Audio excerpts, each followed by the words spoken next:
क्या आपको पता है कि आपके गांव की मस्जिद, मदरसा, आपके गांव के कब्रिस्तान और ईदगाह के खिलाफ साजिश हो रही है और इस साजिश के लिए झूठ और एक घटिया प्रोपेगेंडा का सहारा लिया जा रहा है।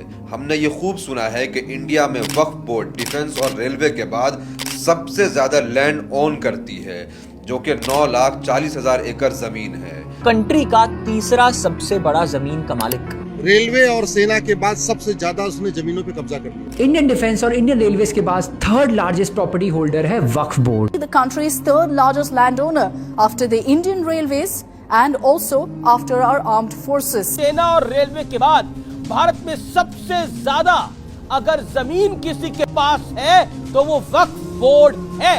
अब ये बताकर कि वक्फ बोर्ड के पास रेलवे और डिफेंस के बाद सबसे ज्यादा जमीन है, लोगों को डराया जाता है जैसे कोई बहुत ही खतरनाक माफिया इन सब के पीछे काम कर रही हो। मगर हमें ये किसी ने नहीं बताया कि अकेले उड़ीसा में सिर्फ 13 मंदिरों के पास 12 लाख एकड़ जमीन है।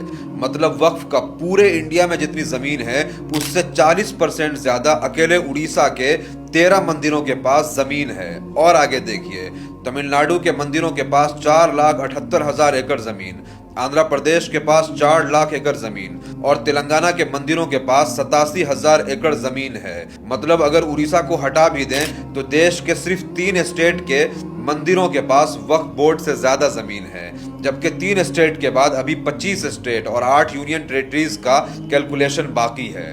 तो सोचिए कि Waqf board third largest land owner है, ये झूठ और प्रोपेगेंडा कहां डस्टबिन में जाएगा?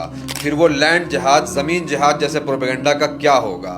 लैंड जिहाद का दूसरा नाम है वक्फ बोर्ड। क्या वक्फ बोर्ड की आड़ में वाकई लैंड जिहाद किया जा रहा? असल में ये लोग इस झूठ और फ्रेब के जरिए मेजॉरिटी कम्युनिटी को डराना चाहते हैं और फिर वक्फ अमेंडमेंट एक्ट के लिए नैरेटिव बना करके मुसलमानों के मस्जिद और मदरसों को, ईदगाह और कब्रिस्तान के जमीनों को सीज करना चाहते हैं। इसीलिए ऐसी इंफॉर्मेशन को फैलाइए, लोगों को अवेयर करिए।